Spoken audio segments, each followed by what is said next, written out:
Hi, everybody. Good evening. Welcome to the webinar. This webinar is for and about siblings and family. It is Tuesday, August 9th, 2016. So tonight what we'd like to talk about or field from all of you is any questions about siblings or from a sibling. I can say some general things. We didn't have any pre-submitted questions, so those of you who are attending live tonight, we would welcome any and all questions and comments that you would have for us, and we'll get into that. So I'm going to open it up to live questions and see if there are any. And if there are not, I'm going to talk about some very general things that might be applicable to all of you if nobody has a specific question.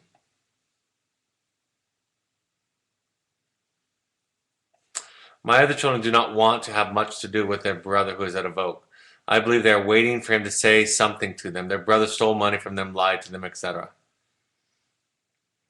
It's one of the more common questions or comments that I get about families, and I think that letting them have their space about that is important. Of course, if they can voice it, if they can name what they're feeling, that can be very helpful to the process. Even writing an impact letter to their brother can help to get the conversation started. But when somebody experiences trauma or abuse from somebody else in their life, one of the features of that kind of behavior is the loss of control.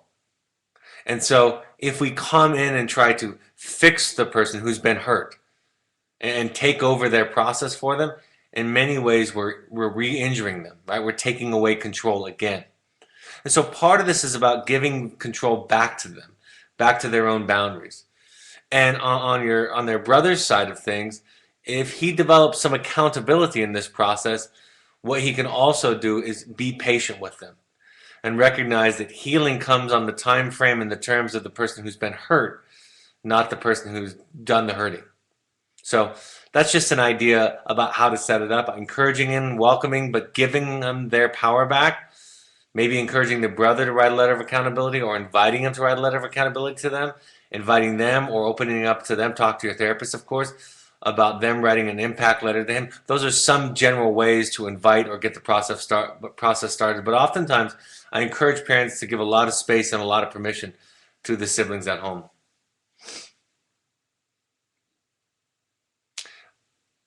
What does my sister do on an average day at a vote?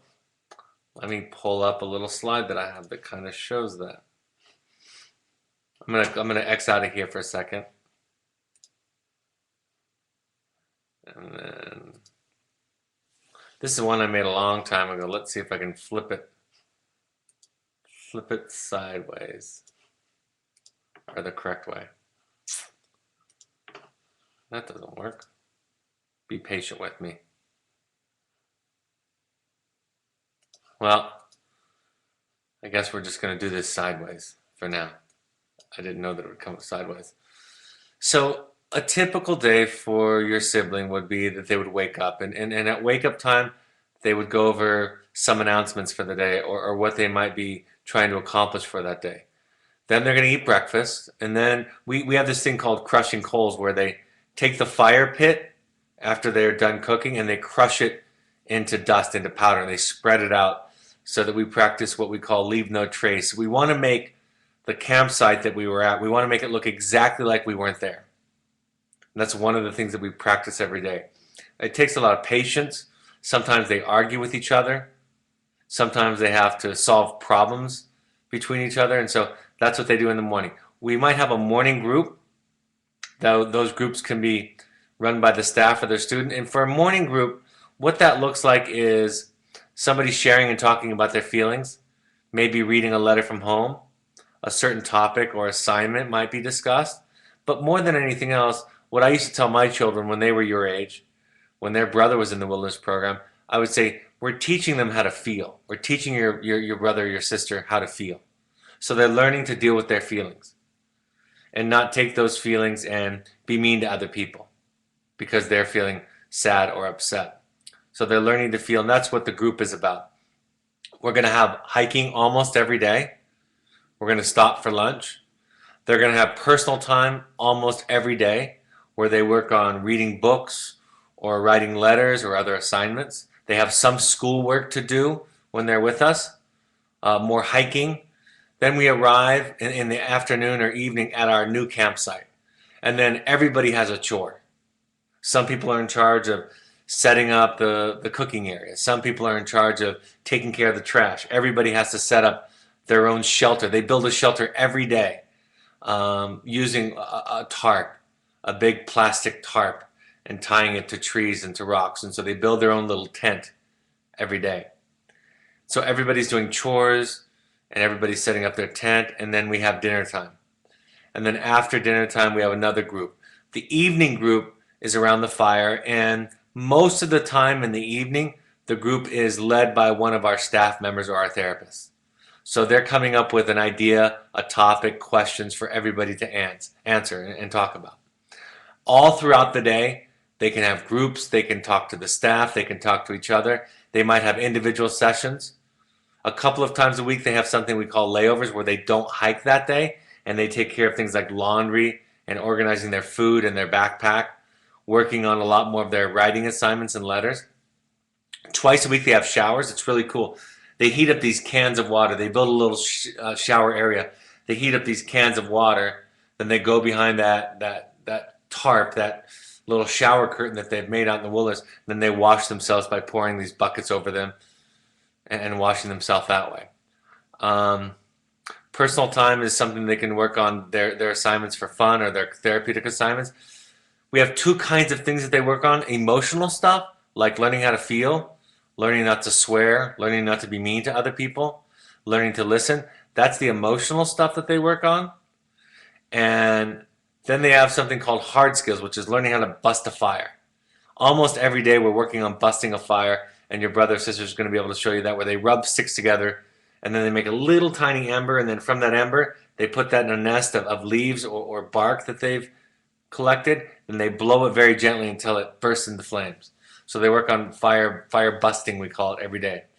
Working on letters to and from home. Solos, a couple of times while your brother is with us or sister is with us, they're by themselves for 3 days. We check on them, but they don't talk to anybody. And they just sit by themselves quietly. And they think. They think about what they've done. They reflect about why they're here. It's a really good time to reflect, to think about the things that you've done. Chores happen every day, and then everything throughout the day is something that can turn into therapy, right? They can get in an argument over cooking, and then that turns into therapy. They're learning how to communicate. We also do meditation and yoga and mindfulness. That's not on here, but we teach your brother or sister how to sit quietly and feel everything. Also, how to practice gratitude for what they have in life. We teach them about gratitude and thankfulness as part of the process. And so they're almost always moving. They're always doing chores, working. We have fun games also all the time. We try to have fun games every day. They learn lots of cool campfire games that he's going to be able to teach you when he gets home.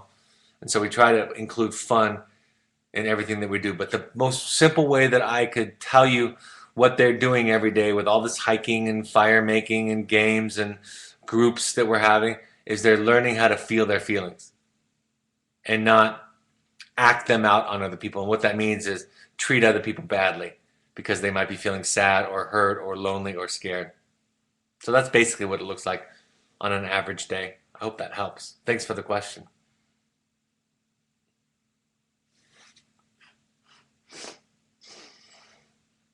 What is the best way for me to communicate the hurt that my brother's actions have caused me and everyone else in the family?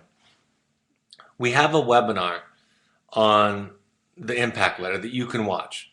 We also have a little sheet that your parents can give you on the impact letter. The impact letter is the first letter that parents write when their children come to the program. And oftentimes we ask siblings to do this also.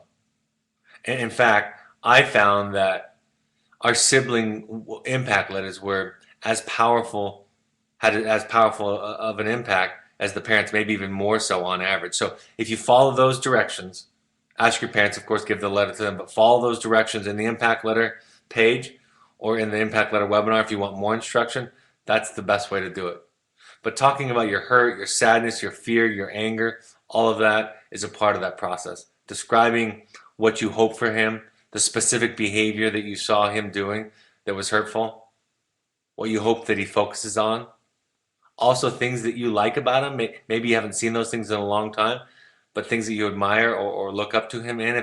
If you can recall some of those things, those often can be the most powerful. It's really important that with all of this talking about how he affected you, it's really important that he also knows that you love him.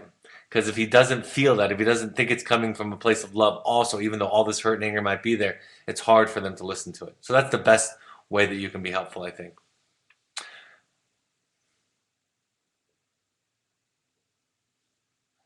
How long will my brother be gone? That's a good question. On average at Evoke, clients are here between 7 and 10 weeks. That's how long they're with us.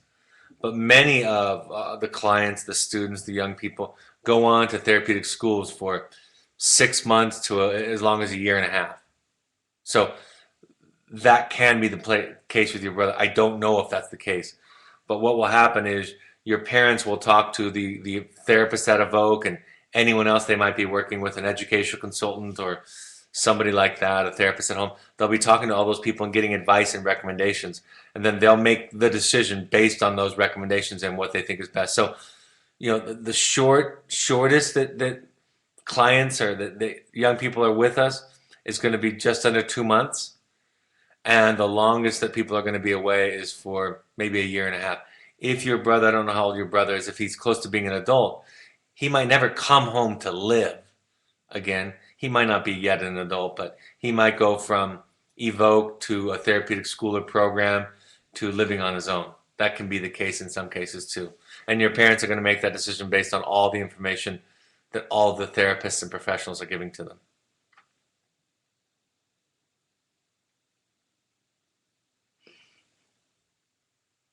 If you want to write a letter to him, even if it's not an impact letter, if you want to write a letter about missing him and hoping that he's happy and doing well, that would be cool. If you want to write a letter saying that you attended a webinar and asked a couple of questions, that can be cool too. I want to ask a very common question, not because there's been a couple questions already um, about how to write a letter that explains how you feel. I think probably the best thing that siblings can do to support this process, but first you have to deal with your hurt and your anger first. That's important. And that needs to be honored and respected. You get to feel that. But if you've worked through some of that and you want to know how you can be helpful, the best way you can be helpful is by learning what he or she is doing here. Watching some of the webinars, reading some of the books. Anything that we're doing that you can learn about is helpful. That makes him feel supported, her feel supported. The next thing that I'll say is if you can talk about how you can relate to some of some of their struggles, that's the most helpful thing. Like maybe your brother or sister had a problem with anger or drugs or depression, right? Fighting with parents, whatever that is. And you might not have those same problems. But you can talk about how difficult it is to deal with your anger sometimes. You can talk about how difficult it is not to argue with your parents. Or you can talk about your own issues with peer pressure or self-esteem. That's the hardest, most vulnerable thing that we can do. And it's also the thing that makes them feel the safest, that makes them feel like they're not the only one with issues and problems. That's really, really helpful. Again, you don't have to do that if you're still in that hurt and angry place. You need to work through that. But if you're past that or working through that, that's something you can do to be helpful. Is learn about what he's doing, learn about how he's learning to communicate, learn about the program, watch a webinar or two, read any of the books that he's reading, and then talk about how you can relate to some of the struggles that he or she has had. All right, if there are any more questions on topic, I have some questions left over from last night that I can talk about. But I want to leave enough space that we can talk about any other questions regarding siblings or from siblings. So let's wait just a moment, Michael, and then we'll deal with leftover questions.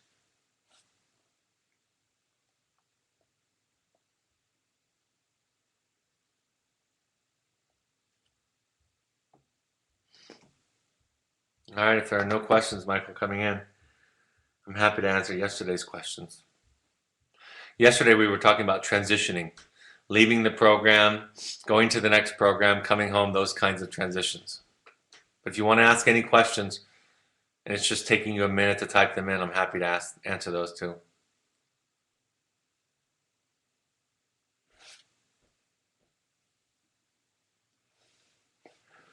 Our son went to Evoke willingly and is on board for going to a transition program. What are the biggest pitfalls in this scenario?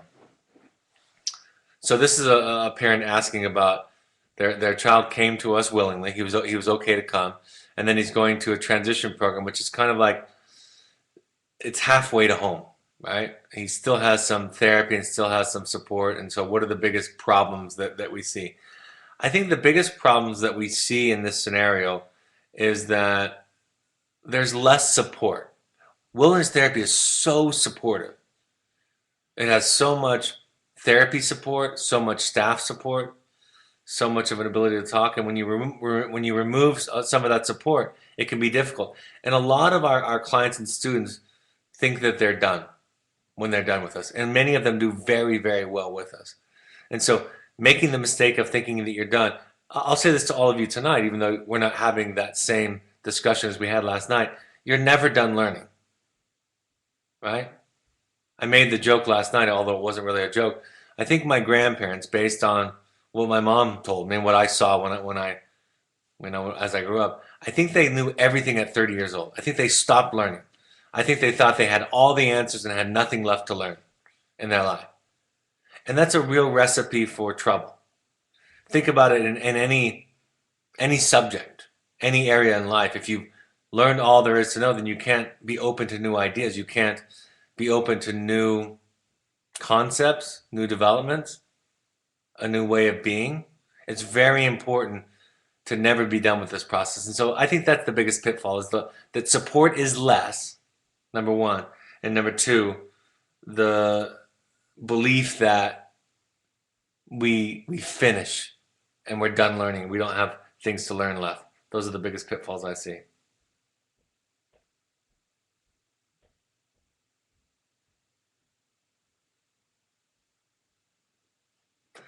My son is transitioning to a residential treatment center last week. That's like a therapy school, for those of you who don't know.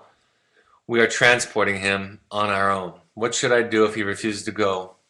Behavior before coming to a vote. Call us.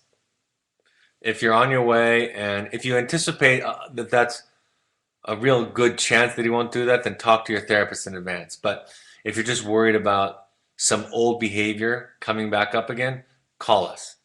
We'll get involved. I wouldn't panic because there's nowhere to go in the big picture. And a lot of times what kids are doing in that situation is they're calling your bluff. Like, are you serious about the boundaries? Are you serious about the consequences, about the limits, about your plan? And so don't overreact to their reaction. Take a breath, call us, and we'll organize it. Call your therapist, call your parent coordinator, call your consultant or home therapist, call the professionals that are supporting you and redo it. We've had many situations where students have got cold feet, right? Didn't want to go through with going to the next program. Almost all of those, I would say everyone I can remember where the parent didn't cave in. Every one of those, the child ended up at the program eventually. There were a few where the parent caved and said, yes, you can come home. And then, of course, the child is going to do that. So it's important that you don't overreact and that you get help from people outside of your family to help you along the way.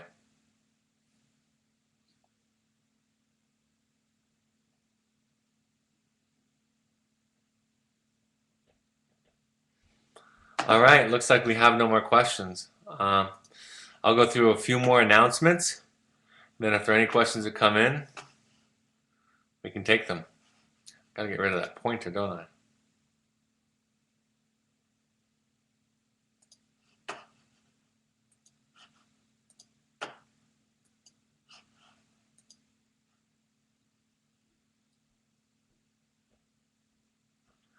Michael, how did you get the slides up there? I just pressed on default slides and it's not coming up. Oh, there it is. All right. for those of you who don't know, some of you do, we have a play that we've been supporting. We're really excited about. It has new music. It's opening in New York City on October 26th. And we're going to have a breakfast with many Evoke people on the 27th. The invite will be going out in the next day or so. If you want to come do your own personal work as a family or as an individual adult, you can come to the intensives here listed on the right side. Those are run by me. We would like all parents to go to one of the workshops while their child is with us, if possible at all. That's multi-family, multi-parent, experiential learning. We want all parents to go to 6 of these meetings while their children are with us. These are free, these 12-step support groups. Here's some upcoming parent support groups around the country that we'll be hosting. Email Stephanie@evoketherapy.com to RSVP or for more information on all of these. One is coming up tomorrow night in New York City. Follow us on social media for inspirational stories and pictures. Twitter, Facebook, and our blog. We have adventure trips for young adults and families, so really cool trips. Not very therapeutic, but more just about having fun and learning about yourself kind of experiences. International, Utah, wonderful trips. Here's my book. It's available on Amazon, Audible.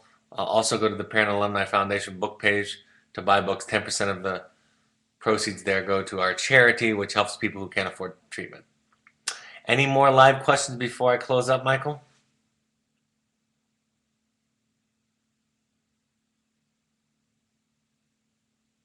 All right.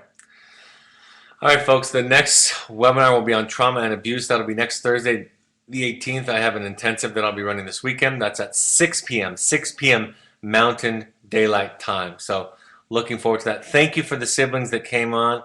I hope it helped you to feel a little bit closer to your brother. I hope some of you that are dealing with a lot of hurt and anger, hope you can get support with dealing with that and that can be respected.